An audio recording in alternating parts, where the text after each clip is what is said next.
L'Index.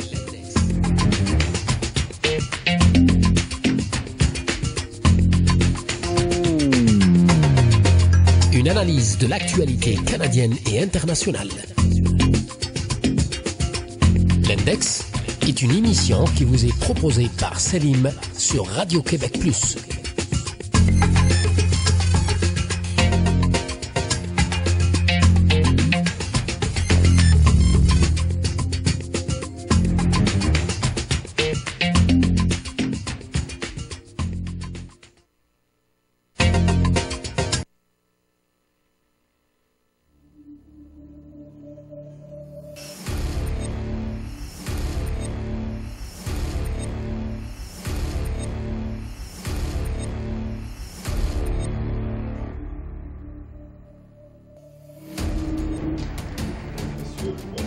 Et bienvenue à l'émission L'Index sur Radio-Québec Plus.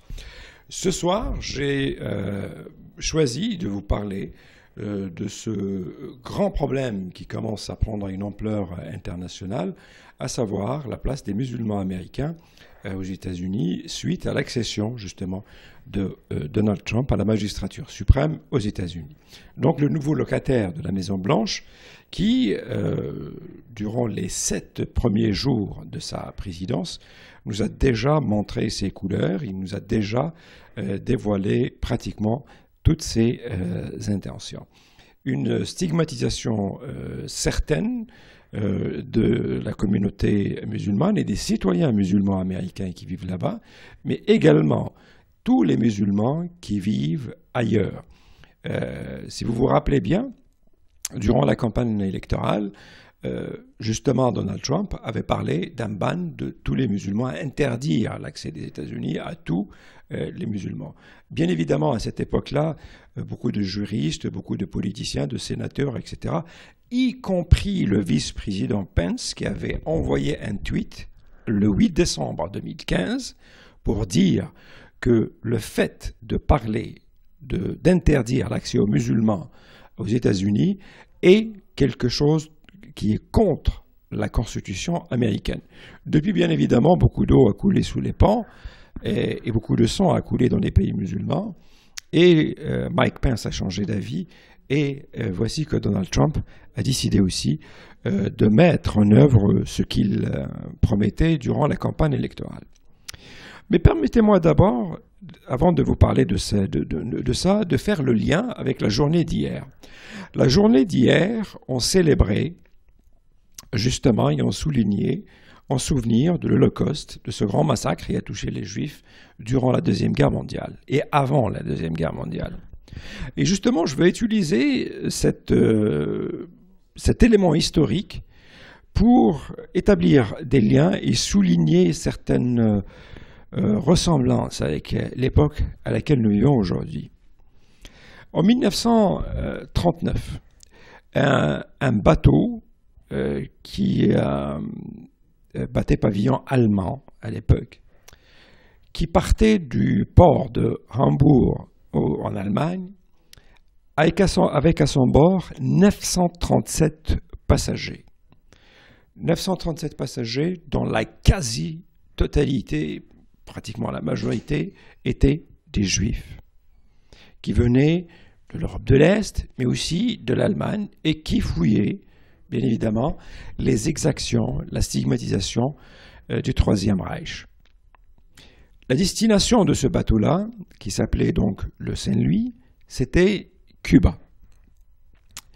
Voici des réfugiés qui ont peur pour leur vie, qui ont vécu des moments extrêmement difficiles, qui sont sur ce bateau et qui décident de partir vers Cuba. Certains d'entre eux ont des visas pour aller à Cuba. En cours de route, alors que le bateau est déjà au milieu de l'océan, le président cubain de l'époque décide de changer les lois et d'interdire l'accès aux Juifs à Cuba. À La Havane, à l'époque, des manifestations antisémites contre les Juifs.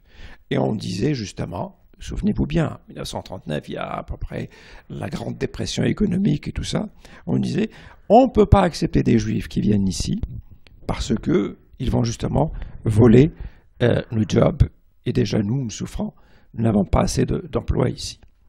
Le bateau arrive donc à La Havane et il n'y a que 2 personnes qui sont admises, qui étaient bien sûr des ressortissants cubains. Le bateau décide alors, à cette même époque, de se diriger vers la Floride.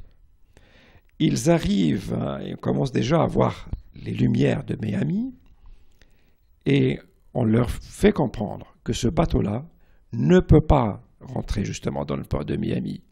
Certaines associations juives, des organisations juives aux États-Unis commencent déjà à envoyer des messages au président Roosevelt à l'époque, et le bateau ne sera finalement pas admis avec ses 937 passagers, moins les 2 qui sont descendus bien évidemment à Cuba.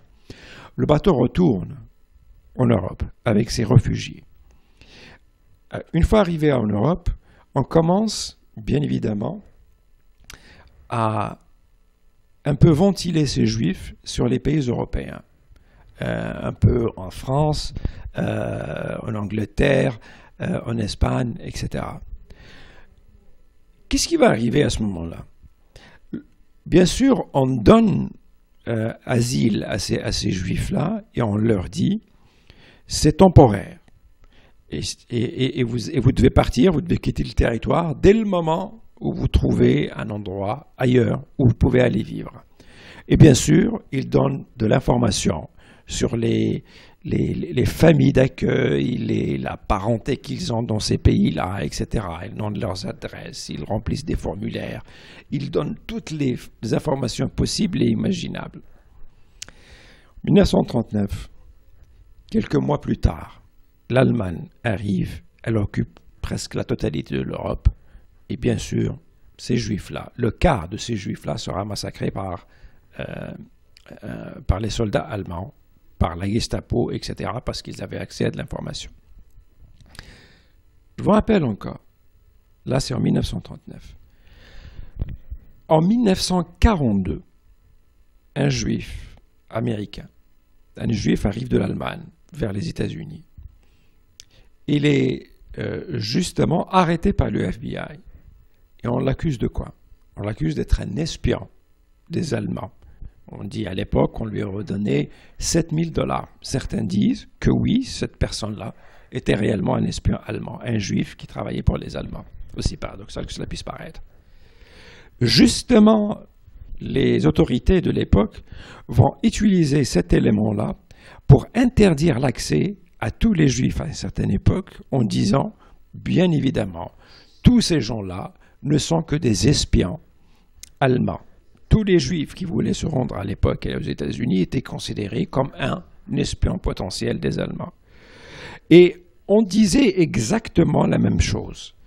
Pour sauvegarder, pour assurer et maintenir la sécurité des Américains et sauvegarder la sécurité de la nation, il faut absolument interdire l'accès aux Juifs allemands et ceux qui viennent de l'Europe aux États-Unis. Karl Marx disait « L'histoire ne se répète pas, elle bégaye ».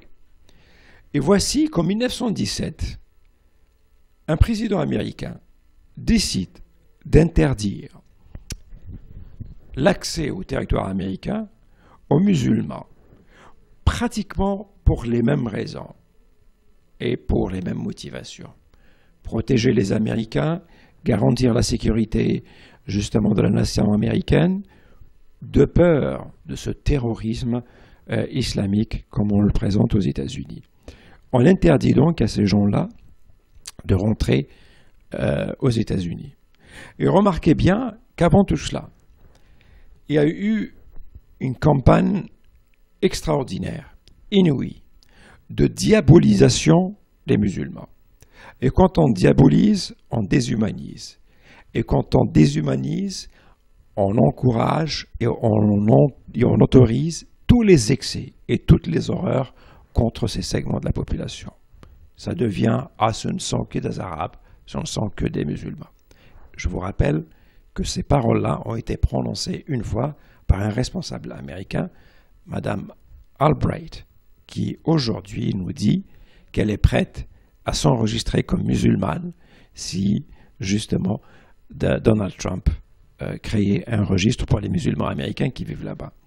Donc, comme vous voyez, les arabo-musulmans aujourd'hui sont les juifs de 1939. Et pourquoi?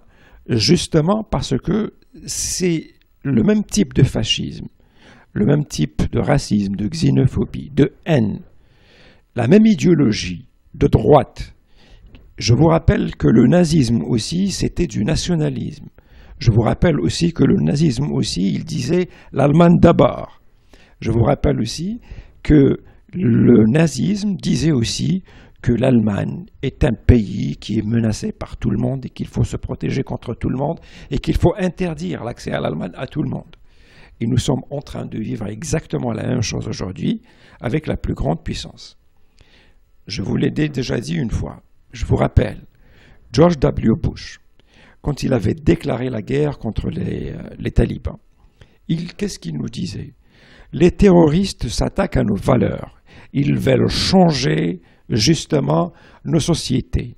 Ils veulent changer, ils veulent s'attaquer à nos démocraties. Ils veulent nous transformer en barbares comme eux. Mais nous ne changerons pas.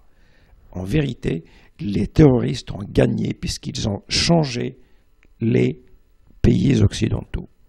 Nous avons aujourd'hui, à la Maison-Blanche, un président qui fait l'apologie de la torture, un président qui fait l'apologie de la xénophobie, un président qui fait l'apologie du sexisme, un président qui pratique le népotisme, puisque toute sa famille aujourd'hui est au niveau de la Maison-Blanche. Et là, on commence déjà à voir que cette démocratie-là est en train de foutre le camp. Et ça commence toujours comme ça. Quand on perd, quand les autres perdent leurs droits, ce n'est pas seulement les autres qui perdent leurs droits. Ça finit toujours par justement miner les fondements même des républiques, les fondements même de la démocratie. Seul, justement, élément d'espoir, et cet élément d'espoir-là, moi j'y compte beaucoup dessus. Il existe en Occident des segments importants dans ces populations-là, qui sont justes, qui croient à ces valeurs démocratiques, qui se battent chaque jour pour que ces valeurs démocratiques soient accessibles à tout le monde, touchent tout le monde, qu'elles ne soient pas seulement pour une race blanche ou pour un peuple élu. C'est avec ces gens-là qu'il faut mener le combat. Aujourd'hui, ce ne sont pas les musulmans qu'il faut sauver, c'est la démocratie qu'il faut sauver. Je vous donne rendez-vous la semaine prochaine. D'ici là, quoi qu'il arrive, on garde toujours le sourire. Ciao.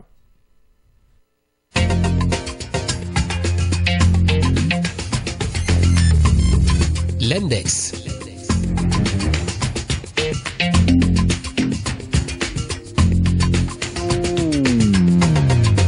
Une analyse de l'actualité canadienne et internationale. L'Index est une émission qui vous est proposée par Selim sur Radio Québec Plus.